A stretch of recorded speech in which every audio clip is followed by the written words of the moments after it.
बिस्मिल्लाहिर्रहमानिर्रहीम। अस्सलाम वालेकुम नाज़रीन, आप यूट्यूब चैनल देख रहे हैं। मैं इमरान खान हूँ। जो सबसे बड़ी खबर है वो ये है कि जो अडियाला जेल के अंदर इमरान खान साहब की मुलाकात नहीं हो रही थी वो मुलाकात हो गई। यानी ऐसा लगता है कि इस हुकूमत को ये एस्टेब्लिशमेंट बार बार ये बावर करवाना चाहती है कि तुम्हारी औकात कुछ नहीं है। हुकूमती मुज़ाकराती कमेटी ने जब हाथ खड़े कर दिए और उन्होंने कहा जी हम वाकई मुलाकात नहीं करवा सकते, यानी मुझे तो ऐसा लगता है कि जैसे हुकूमती मुज़ाकराती कमेटी ने जब ये दावा किया था अपोजिशन की मुज़ाकराती कमेटी से बातचीत करते हुए 2 तारीख को कि आपकी हम इमरान खान साहब से मुलाकात करवा देंगे, तो शायद एस्टेब्लिशमेंट ने उसको माइंड किया और फिर इतना रगड़ा दिया इस मुलाकात के लिए अपोजिशन को और हुकूमत को कि दोनों को पता चल गया कि हुकूमत के पल्ले कख नहीं है। यानी ये बात अब अपोजिशन को भी पता चल गई है कि ये हुकूमत कुछ नहीं बेचती, इनके पल्ले कख नहीं है, ना ये मुज़ाकरात के नतीजे में कोई एक छोटी सी चीज मनवा सकते हैं, ना इनकी कोई सियासी हैसियत है, ना इक्तदार में इनका कोई हिस्सा है, तो इनकी औकात कोई नहीं है। ये बात अपोजिशन को पता चल गई है। दूसरा, इस अमल से यह भी हुकूमत को बता दिया गया कि जनाब आप टके टोकरी है, आपकी कोई औकात नहीं है। और जिस वक्त एस्टेब्लिशमेंट को समझ आई कि अब इमरान खान साहब की मुलाकात करवाना जरूरी है, जो दरवाजे नहीं खुल रहे थे पिछले पूरे हफ्ते में, ये मुलाकात हो सकती थी ना। यानी पूरा हफ्ता ये कोशिश की गई कि किसी तरह इमरान खान साहब के मौक़िफ़ को बदला जाए और अब उनके ऊपर जो है वो अलकादर यूनिवर्सिटी वाले केस की तलवार लटका कर, यानी सबने धमकियां लगाई कि 10 साल सजा हो जाएगी, कोई कहता जी 14 साल सजा हो जाएगी। तो जो लोग इमरान खान साहब को मिले उन्होंने कहा इमरान खान ने इसकी परवाह नहीं की, इसके ऊपर बात ही नहीं की।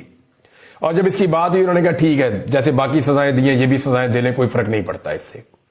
यानी जिस चीज को इमरान खान साहब के लिए बतौर खौफ इस्तेमाल किया जाता है, इमरान खान साहब उसकी तरफ तवज्जो ही नहीं करते, उसको इग्नोर करते हैं कि ऐसी कोई चीज ही नहीं है और इसकी फिक्र ना करो, तुम अपनी बात करो जो बात करने के लिए आए हो।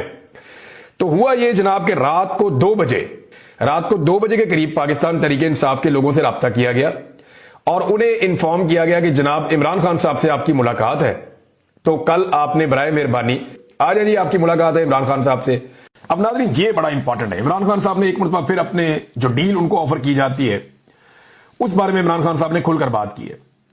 वैसे क्या लीडर है, नवाज शरीफ का मुंह बिल्कुल ऐसे बंद चिपक जाता था जेल में जाके, कोई स्टेटमेंट नहीं देना, किसी के खिलाफ बात नहीं करनी, बस डील ढूंढो, किसी तरह कोशिश करो, कोई बूट लबो पॉलिश करिए निकलिए। तो हमेशा मियां साहब की मरहुमा जो वालदा साहिबा, उनका एक स्टेटमेंट था कि डील करो निकलो यहां से, यानी जान छुड़ाओ, डील करो जान छुड़ाओ। ये अखबारात में छपा हुआ है और इन्होंने डीलें की हैं। इनके 6-6 महीने इनके ट्विटर ही बंद रहते थे।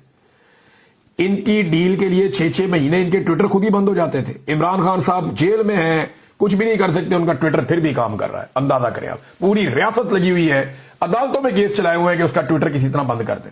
नहीं, क्या नारा आदमी है। वैसे इमरान खान ने कहा जी मुझे बार बार डील ऑफर हुई और कहा गया कि मुल्क छोड़कर चला जाऊं या खामोश हो जाऊं तो मेरे केसेस खत्म कर दिए जाएंगे, लेकिन पहले दिन से मेरा मौकिफ है कि मैं इन मुकदमात का सामना अदालतों से करके ही बाहर आऊंगा, किसी डील के नतीजे में हरगिज नहीं। इसीलिए मुझ पर बेबुनियाद 300 मुकदमात बनाए गए हैं।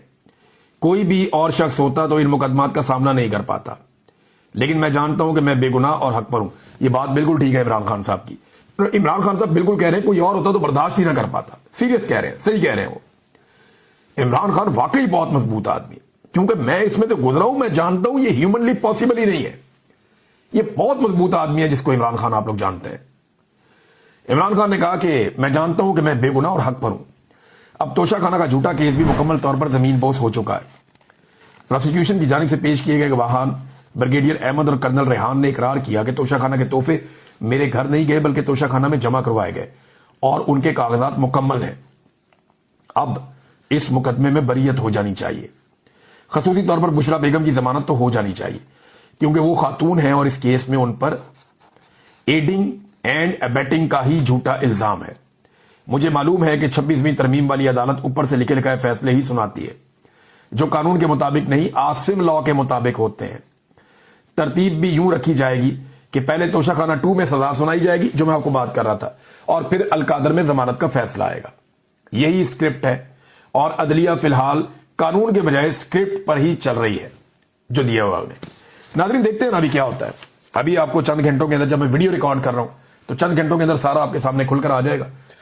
मैं आपको पहले एक बात कहना चाहता हूं कि इस वक्त पाकिस्तान में जो एस्टेब्लिशमेंट है वो इमरान खान है। यानी हमें ये बात माननी पड़ेगी कि जो पाकिस्तान की रवायती एस्टेब्लिशमेंट है उसके पैरेलल अगर एक ताकत आकर खड़ी हो गई है तो वो इमरान खान है। इमरान खान ने एक मुतवाज़ी निज़ाम कायम कर दिया अवामी ताकत के मुताबिक, यानी वहां पे अवामी ताकत है और वो इतनी ज्यादा है कि उसका मुकाबला करना मुश्किल होता चला जा रहा है। देखिए, जो मुझे समझ आई ना सारे खेल में, वो ये समझ आई कि 17 सीटों वालों को पहुंचाया गया हुकूमत में, और भी इतना कंफर्टेबल पहुंचाया गया कि उनको 2/3 अक्सरियत के करीब पहुंचा दिया गया कि इनकी हुकूमत को खतरा भी कोई ना हो। फिर जब जब उन्होंने जिस जिस के ऊपर उंगली रखी उसकी सीट भी छीन कर इनको दे दी गई, हत्ता के मखसूस नशिस्तों के तोहफे भी दे दिए गए, तमाम तर सहूलतकारी की गई, इनके मुकदमात खत्म किए गए, इनके मुखालिफिन को जेलों में बंद किया गया, इनके जो मुखालिफ आवाजें मीडिया पे सारी बंद करवा दी गई, मीडिया इनकी जेब में डाल दिया गया, पैसा इनकी जेब में डाल दिया गया। तमाम तर नालायकियों और नकम्मेपन की वजह से इन्होंने पाकिस्तान की मईशत को तबाह किया। इनसे एक सवाल नहीं किया गया एस्टेब्लिशमेंट से, यानी उन्होंने इनसे मांगा क्या? एस्टेब्लिशमेंट ने सिर्फ एक आईनी तरमीम मांगी थी। आप गौर कीजिए ना कि एस्टेब्लिशमेंट ने अब तक इन हुक्मरानों को क्या कुछ नहीं दिया, यानी जो पीएमएलएन है या पीपल्स पार्टी है, क्या नहीं दिया उन्होंने? जो इन्होंने कहा दिया। मियां साहब ने कहा जी मुझे फजलुर रहमान नहीं चाहिए, फजलुर रहमान के बगैर हुकूमत बना कर दी। नवाज शरीफ अपनी दोनों सीटें हार गए थे, नवाज शरीफ को एक सीट जितवा कर दी। नवाज शरीफ की जो मुखालिफ उम्मीदवार है उनको अभी तक जेल में रखा हुआ है। मरियम नवाज अपना इलेक्शन महर शराफत से हार गई थी, उनको वजीर आला पंजाब बना कर दिया। शहबाज शरीफ के बाद टोटल 17 सीटें दी जेनवन, और उनकी ये सीटों को बढ़ा बढ़ा के उनको इक्तदार बना के दिया। तो ये सारा कुछ जब एस्टेब्लिशमेंट ने इतना कुछ किया इनके लिए, तो उसके बदले में उन्होंने मांगा क्या? एक आईनी तरमीम, और उस आईनी तरमीम के नंबर भी उन्होंने पूरे करके दिए। ये तो अगर हफ्ते वाले दिन जस्टिस मंसूर अली शाह साहब के वापस आने के बाद सुप्रीम कोर्ट ऑफ पाकिस्तान से इलेक्शन कमीशन की डिमांड के बाद वो जो वजाहती नोट आया है, अगर वो ना आता तो एस्टेब्लिशमेंट ने तो बंदे पूरे करके दे दिए थे। यानी जो इंफॉर्मेशन आ रही थी उसके मुताबिक तो पाकिस्तान तहरीक इंसाफ के 10-12 बंदे इधर उधर कर दिए थे उन्होंने, और उन्होंने बंदोबस्त कर दिया था कि ये बंदे डालेंगे और जो बाकी हुकूमत के पास है तो ये कानून साजी हम लपेट लपाट के कर देंगे। तो ये चीज यहां तक तो पहुंच गई थी। लेकिन फिर हुआ ये कि जब सुप्रीम कोर्ट से ऑर्डर आ गया तो फिर थोड़ी सी मेहनत करनी पड़ी हुकूमत को, और हुकूमत वो मेहनत करने में मुकम्मल तौर पर नाकाम रही है। तो अब हुकूमत जो है, इसकी एक और रीजन भी है, देखें मैं आपको बताता हूं। वजह यह कि है तो ये सियासतदान ही ना, जाना तो इन्होंने पब्लिक में ही है, और इनको इस बात का पता है कि कल हम अपोजिशन में होंगे। हुकूमत सदा किसी की नहीं रहती, वो सिर्फ मेरे रब की है, किसी की हुकूमत हमेशा नहीं रहती।